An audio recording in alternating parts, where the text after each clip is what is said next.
Hello everyone, how are you all? I hope you guys are doing well. So guys, welcome back to our channel and start करेंगे अपना आज का session. और आज के session में एज यूजली हम लोग डिस्कस करने वाले हैं UGC net JRF exam paper 1 का यूनिट 1 के लिए एक इम्पॉर्टेंट टॉपिक जिसका नाम है principle and effective ways of teaching. इसका हाफ पार्ट हम प्रीवियस वीडियो में ऑलरेडी कवर कर चुके हैं। अगर आपने हमारा वो वीडियो नहीं देखा तो डिस्क्रिप्शन बॉक्स में आपको लिंक प्रोवाइड कर दिया जाएगा, वहाँ से चेक कर सकते हैं। इसके अलावा वीडियो आपके लिए बहुत ज़्यादा हेल्पफुल रहने वाला है, तो वीडियो को विदाउट स्किप के लास्ट तक ज़रूर देखें। एंड वन मोर थिंग, अगर आप हमारे चैनल पर नए हैं या फिर आपने हमारे चैनल को सब्सक्राइब नहीं किया है तो यूजीसी नेट एग्ज़ाम की बेस्ट प्रिपरेशन के लिए चैनल को सब्सक्राइब करें और बेल आइकन को प्रेस करना बिल्कुल ना भूलें, ताकि हम अपनी जब भी कोई न्यू वीडियो अपलोड करें तो नोटिफिकेशन सबसे पहले आपको मिल सके। Okay guys, without wasting much more time let's get started. तो स्टार्ट करेंगे। देखिए, हमने अपनी प्रीवियस वीडियो में देखा था कि एपीजे अब्दुल कलाम के अकॉर्डिंग टीचिंग क्या है।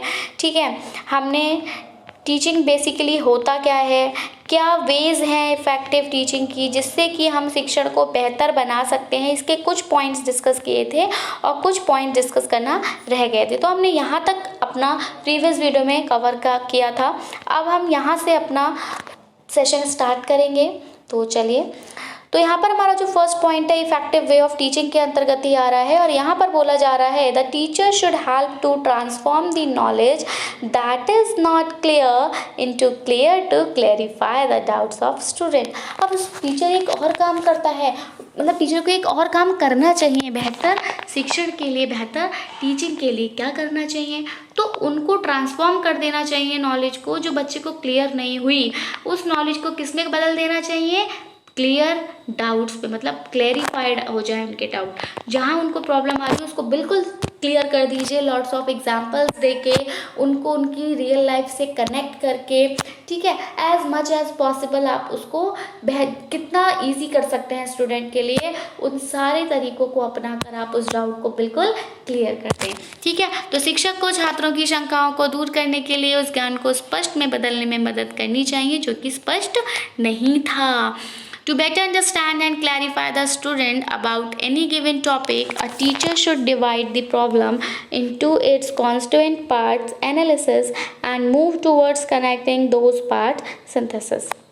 यानी कि अगर स्टूडेंट को बेहतर तरीके से समझाना है, बेहतर तरीके से सारे डाउट्स को क्लियर करना है किसी भी एक टॉपिक के लिए, तो टीचर को क्या करना होगा, टीचर को यहाँ पर प्रॉब्लम्स को भी अलग अलग पार्ट्स में डिवाइड कर देना होगा, फिर उसका एनालिसिस करना होगा और फिर क्या करना होगा, उससे सॉल्यूशन बनाना होगा, यानी सिंथेसिस करनी होगी।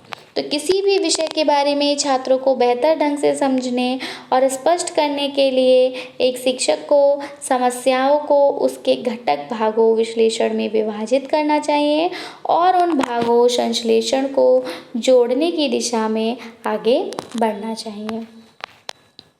A teacher should always encourage students to self study। ये बहुत इंपॉर्टेंट पॉइंट है। सिर्फ अगर कोई भी स्टूडेंट हुआ, आप हुए या मैं हुई, कोई भी हुआ, अगर मैं आपको यहाँ पर जो भी ये वीडियो देती हूँ, आपको मैं यूजीसी नेट एग्ज़ाम की प्रिपरेशन करवाती हूँ, आप सिर्फ मेरी वीडियोस देखें और आप अगर खुद से प्रैक्टिस नहीं करते, खुद से स्टडी नहीं करते, तो सॉरी मैं ऐसा बोल रही हूँ, बट आपका एग्ज़ाम क्लियर नहीं हो पाएगा। एग्ज़ाम क्लियर करने के लिए सेल्फ स्टडी इज़ मस्ट। कोई भी एग्ज़ाम है आपका, आपको खुद से भी स्टडी करनी होगी। आप कोचिंग से जितना पढ़ रहे हैं बिल्कुल वो तो आपको गाइड करने के लिए है कि आपको किस किस रास्ते पे जाना है, मतलब किस तरह से आपको पढ़ना है, बट पढ़ना तो आपको खुद है। जिस तरह से आप कहीं भी किसी भी टूरिस्ट प्लेस पे जाते हो तो जो गाइड होता है वो आपको गाइड करता है कि हाँ, वो आपको बताता है कि ऐसा ऐसा हुआ था, यहाँ पर ऐसा हुआ था, इसका ये कारण है, या पर समझना तो आपको खुद से होता है। अगर आप ही कोशिश नहीं करेंगे समझने की, आप देखेंगे ही नहीं, तो गाइड बोलता जाए कोई फ़र्क नहीं पड़ता। सेम आप जब टीचर आपको पढ़ा रहा है तो पढ़ना आपको है। आप अगर एफर्ट नहीं करेंगे पढ़ने का तो आपको कुछ समझ नहीं आएगा। चाहे मैं ये वीडियो 30 मिनट्स की करूँ, चाहे मैं 60 मिनट्स की करूँ, चाहे मैं 10 मिनट्स की करूँ, कितना भी टाइम दूँ, बट अगर आप नहीं पढ़ रहे हैं तो इसकी कोई वैल्यू नहीं है। बट मैं आपको ओनली 5 मिनट्स की वीडियो दूं, बट अगर आप पढ़ रहे हो, मैं आपको गाइडेंस दे दूं कि ये टॉपिक पढ़ना इंपॉर्टेंट है, इस टाइप के क्वेश्चंस आएंगे, और आप खुद से पढ़ रहे हो, तो रिजल्ट बिल्कुल 100% जाएगा। तो वही है, टीचर्स को क्या करना चाहिए, स्टूडेंट्स को सेल्फ स्टडी के लिए मोटिवेट करना चाहिए कि आप स्कूल में पढ़िए, कोचिंग में पढ़िए, बट सेल्फ स्टडी भी करिए, क्योंकि सेल्फ स्टडी का एक बहुत ही इंपॉर्टेंट रोल रहता है जो कि आपको सक्सेस की तरफ लेकर जाता है। ओके नाउ अब हम स्टार्ट करेंगे प्रिंसिपल्स ऑफ टीचिंग, यानी कि शिक्षण के क्या क्या सिद्धांत होते हैं। तो पहला जो प्रिंसिपल है, पहला जो सिद्धांत है वो है आपका इंटरेस्ट। इंटरेस्ट क्या होता है, रुचि। रुचि मतलब कि आप किस चीज़ में इंटरेस्ट लेते हो।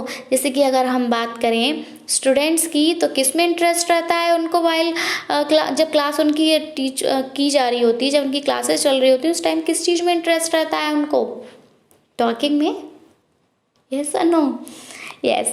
तो इंटरेस्ट की यहाँ पर बात हो रही है, और ये आपके शिक्षण का एक सिद्धांत है। और इसमें क्या कहा जाता है कि फॉर इफेक्टिव टीचिंग, अगर आप टीचिंग या अगर आप शिक्षण बेहतर तरीके से करना चाहते हो, तो टीचर को क्या करना होगा, स्टूडेंट्स के बीच में एक इंटरेस्ट डेवलप करना होगा।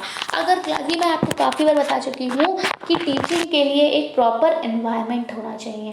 अगर प्रॉपर एनवायरनमेंट नहीं होगा तो स्टूडेंट जो है वो कंसंट्रेट नहीं कर पाएंगे, और विदाउट कंसंट्रेशन टीचिंग नहीं होगी। ठीक है, क्योंकि टीचिंग क्या है, टीचिंग कुछ भी एक ऐसी चीज़ है जिसे कि आप गेन कर रहे हो, कोई नॉलेज आप गेन कर रहे हो और उससे अपने बिहेवियर में चेंजेस ला रहे हो, तब टीचिंग हो रही है। अदरवाइज आप नॉलेज गेन कर रहे हो, बट अगर आप उसको यूज़ नहीं कर पा रहे, आप अपने बिहेवियर में चेंज नहीं कर पा रहे, तो वो टीचिंग नहीं है।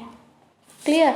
तो इंटरेस्ट डेवलप करना है। जब आप टीचिंग कर रहे हो तो आपको पहले प्रिंसिपल पर ध्यान रखना है, दैट इज इंटरेस्ट, कि क्लास में आप इंटरेस्ट डेवलप कर दो। अब आप इंटरेस्ट कैसे डेवलप करोगे, तो इंटरेस्ट आप डेवलप कर सकते हो कि आप जो भी चैप्टर पढ़ा रहे हो उससे रिलेटेड आप फेमस पर्सनैलिटीज़ की स्टोरी सुना सकते हो बच्चे को। ठीक है, उस टॉपिक को आप उनकी डेली लाइफ से कनेक्ट कर सकते हो, उनके एक्सपीरियंस ले सकते हो कि अगर वाटर आप पढ़ा रहे हैं तो वाटर से उनके क्या क्या एक्सपीरियंस हैं, वो पानी में खेलना पसंद करते हैं या क्या क्या कभी कभी खेले हैं, क्या कोई इंसिडेंट हुआ।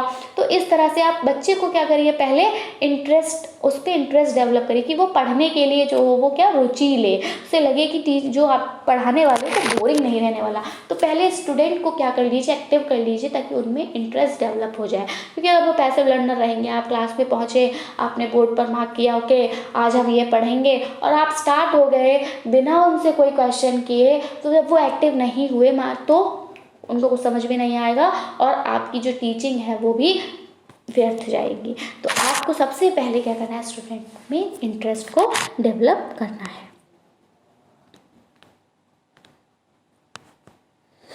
नेक्स्ट, मोटिवेशन, दूसरा प्रेरणा। इंटरेस्ट के साथ साथ पढ़ने के लिए स्टूडेंट्स को प्रेरित भी किया जाता है, मोटिवेट भी किया जाता है। और मैं तो अपनी हर वीडियो में कभी करूँ या ना ही करूँ, ये बहुत ही रेयर होगा, अदरवाइज़ मैं आपको हर वीडियो में मोटिवेट करती हूँ, do hard work, do focus on your goal. ठीक है, इस तरह से मैं आपको जब भी कोई भी एक्सप्लेन कर रही होती हूँ तो मैं मोटिवेट करती रहती हूँ, और यही हर टीचर को करना चाहिए। वाइल टीचिंग उनको स्टूडेंट्स को मोटिवेट करते रहना चाहिए, ताकि जब आप मोटिवेट करेंगे तो क्या होगा, स्टूडेंट इंटरेस्ट लेंगे, इंटरेस्ट बेहतर डेवलप होगा और स्टूडेंट नॉलेज अक्वायर बेहतर तरीके से कर पाएंगे। तो a teacher should be able to motivate student to learn and understand new thing. नई चीज़ों को सीखने, नई चीज़ों को समझने में टीचर को क्या करना चाहिए, बच्चे को मोटिवेट करना चाहिए। ठीक है, एक शिक्षक को छात्रों को नई चीज़ें सीखने और समझने के लिए प्रेरित करने में सक्षम होना चाहिए। दूसरा सिद्धांत क्या है, revision. And revision is very must. जब भी आपका नेट का एग्ज़ाम आता है, मैं हमेशा बोलती हूँ जितना पढ़ा अब आगे मत पढ़िए, आप बस क्या करिए, रिवाइज़ करिए एक बार सारा, ताकि आप जो कुछ भी भूल रहे थे, जहाँ लैग कर रहे थे, वो वापस से आपका रिकॉर्ड हो जाए। ठीक है, तो बेटर अंडरस्टैंडिंग के लिए जो भी नॉलेज आपने एक्वायर की है उसके लिए आपको रिवाइज़ करना होता है। तो a teacher must revise the concept taught immediately. But मान लीजिए आपने क्लास में कोई भी चैप्टर पढ़ाया, तो आपने जो कुछ भी पढ़ाया, जितने पॉइंट्स पढ़ाए उनको एट लास्ट आप कंक्लूड कर दीजिए, ठीक है। लास्ट में वो सारे पॉइंट्स फिर से शॉर्ट में जल्दी बता दीजिए ताकि बच्चे रिवाइज कर सकें। बच्चों से कहिए घर जाकर आप रिवाइज करिए, ठीक है। अपने सेल्फ नोट्स प्रिपेयर करिए, क्योंकि revision is very must. Okay, next आपका इंडिविजुअल डिफरेंसेस है। Individual differences in the sense कि हमारे पास जो स्टूडेंट आ रहा है वो अलग अलग बैकग्राउंड से आ रहा है, तो सब में डिफरेंसेस पाए जाएंगे। कोई भी दो बच्चे एक जैसे नहीं होंगे, दोनों में अलग अलग कैरेक्टरिस्टिक्स पाई जाएंगी, दोनों में अलग अलग विशेषताएं हमें देखने को मिलेंगी। तो टीचर शुड टीच इन सच अ वे, तो टीचर को इस तरह से टीच करना है कि that students of different background, कि जो स्टूडेंट अलग अलग बैकग्राउंड से हैं, उनका जिनका एटीट्यूड अलग है, जिनकी क्षमताएं अलग हैं, जिनकी एबिलिटीज़ अलग है, उनको भी बराबर अपॉर्चुनिटी मिल सके। अब क्या होता है, क्लास में कुछ स्टूडेंट बहुत ज़्यादा इंटेलिजेंट होते हैं, वो कम समय में ही वर्क कर लेते हैं। अगर हम जनरल सा एग्जाम्पल लें बोर्ड का, आप बोर्ड पर कुछ भी नोट कराते हैं, कुछ स्टूडेंट्स तो बिल्कुल जैसे ही आपका पेन रुकेगा, आपका मार्कर रुकेगा, वैसे ही उनका पेन रुक जाएगा। बट कुछ स्टूडेंट्स का क्या रहता है कि उनको टाइम लगता है लिखने में।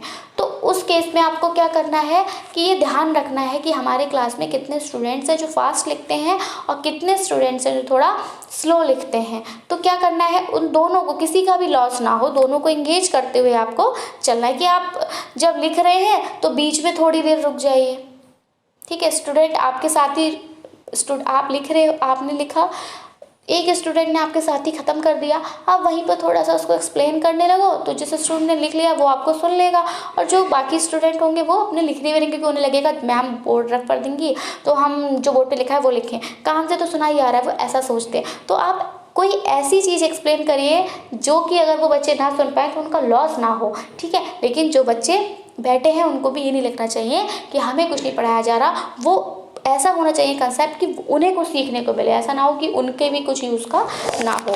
तो इंडिविजुअल डिफरेंसेस को ध्यान में रख के टीचिंग करानी है। एक दिन में कितने क्वेश्चंस कराएं जो सारे स्टूडेंट्स कंफर्टेबली कर सके, ये नहीं फर्स्ट एक स्टूडेंट है जिसका पोटेंशियल है कि वो 10 क्वेश्चंस कर सकता है इन अ पीरियड, तो आप 10 क्वेश्चंस करा दें, और एक स्टूडेंट है जो ओनली 3 क्वेश्चंस ही कर पा रहा है, तो आप बताइए उसका कितना लॉस होगा। तो आपको क्या करना है, इस तरह से आपको डिवाइड करना है कि जो इंटेलिजेंट स्टूडेंट है उसका भी लॉस ना हो और वीक का भी। तो आप क्या करिए, 7 क्वेश्चंस दे दीजिए, तो जो स्टूडेंट इंटेलिजेंट है वो भी नहीं होगा और जो वीक है वो भी धीरे धीरे 7 तक पहुंच जाएगा, ठीक।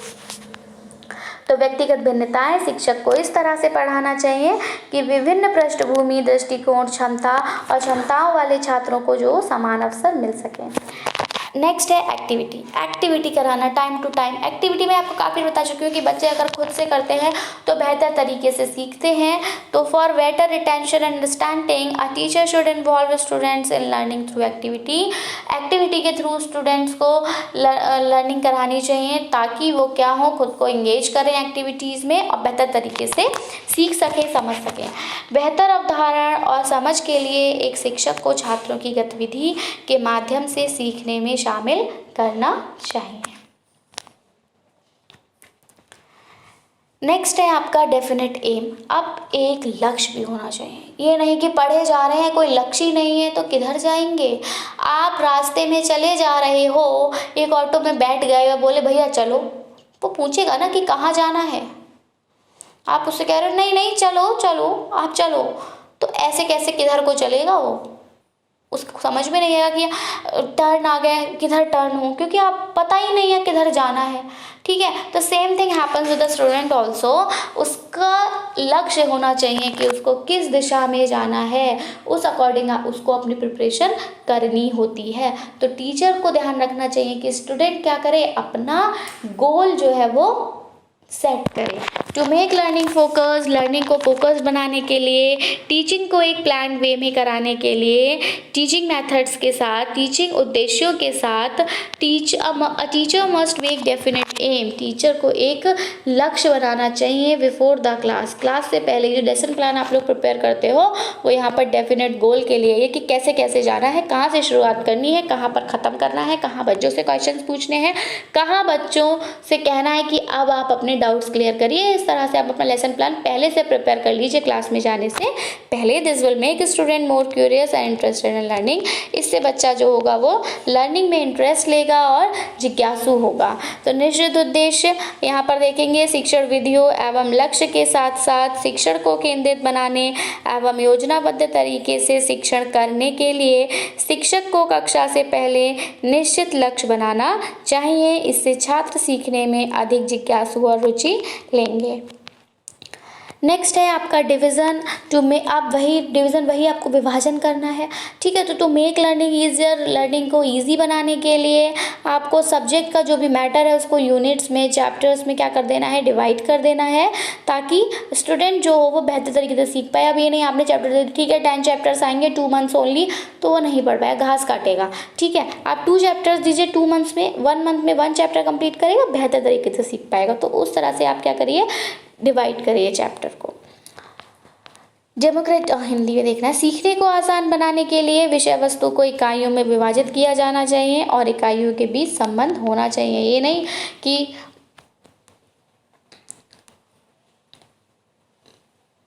जैसे आपने आए और डायरेक्ट एक्टिव पैसिव कराने लगे, नहीं, पहले नाउन क्लियर करिए, पहले पार्ट्स ऑफ स्पीच क्लियर करिए, फिर आप जाएंगे एक्टिव पैसिव या टेंस पे, ठीक है। तो इस तरह से नेक्स्ट है डेमोक्रेटिक लर्निंग। अब if the behaviour of the teacher is authoritarian, ये मैं काफ़ी बता चुकी हूँ। अगर जो टीचर का बिहेवियर है वो अथॉरिटेरियन है तो स्टूडेंट कम्युनिकेट नहीं कर पाएगा, ठीक है। और स्टूडेंट का कम्युनिकेशन बहुत ज़्यादा इंपॉर्टेंट है कि स्टूडेंट जिसके साथ कम्युनिकेट करे। तो आपको अपना नेचर कैसा रखना है, रिजर्व रखना है, अथॉरिटेरियन नहीं रखना है, बहुत ज़्यादा आपको स्ट्रिक्ट नहीं होना, बहुत ज़्यादा फ्रेंडली नहीं होना, नॉर्मल होना है कि बच्चा आपसे अपने डाउट क्लियर कर सके, लेकिन बहुत ज़्यादा फ्रेंडली इसलिए नहीं होना कि फिर वो आपको टीचर समझे ही ना। तो एक डिग्निटी आपको मेंटेन करनी है, लेकिन बहुत ज़्यादा स्ट्रिक्ट नहीं होना है। And they will be just passive listeners. और अगर आप ऐसा करते हैं, क्लास में आपका अथॉरिटेरियन बिहेवियर रहता है, तो स्टूडेंट इस केस में सिर्फ पैसिव लर्नर्स ही बनेंगे, क्योंकि वो आपके साथ कम्युनिकेट नहीं कर पाएंगे। आप अकेले ही बोलते जाएंगे तो उनको तो बिल्कुल नींद आएगी, अगर जब वो नहीं बोलेंगे तो उन्हें नींद आएगी, ठीक है। But if the teacher is democratic, लेकिन अगर टीचर डेमोक्रेटिक है, सबकी सुन रहा है, तो स्टूडेंट उससे क्वेश्चंस पूछेंगे और क्लास इससे और ज़्यादा इंटरेक्टिव दिखाई देगी या होगी। लोकतांत्रिक शिक्षा। यदि शिक्षक का व्यवहार सत्तावादी है तो छात्र संवाद करने या कक्षा में भाग लेने में सक्षम नहीं होंगे और वे केवल निष्क्रिय श्रोता बनकर रह जाएंगे। लेकिन यदि शिक्षक लोकतांत्रिक है तो छात्र प्रश्न पूछेंगे और कक्षा अधिक संवादात्मक होगी। नेक्स्ट है आपका रिक्रिएशन। तो to make class humorous and to tackle the fatigue of lengthy class. Recreation मतलब कुछ भी आपको कैसा करना है, मनोरंजन करना है। कैसे करना है, अगर आपको लेंदी क्लास है, कोई बहुत बड़ा पीरियड है, तो उसको टैकल करना है कि बच्चा बोर ना हो उसमें, तो कुछ एंटरटेनिंग करिए जो कि स्टूडेंट क्या करे, उस क्लास को एंजॉय करे। टाइम अगर लेंदी भी है तो उसको पता ना चले। So that's all for today. Next हम कुछ इंपॉर्टेंट टर्म्स पढ़ेंगे related to teaching in our next part. Video पसंद आया तो इसको लाइक करें, अपने फ्रेंड्स में शेयर करें। So that's it from my side. मिलेंगे हम अपनी नई वीडियो के साथ। Till then take care and bye bye. Thanks for watching. Thanks, have a nice day.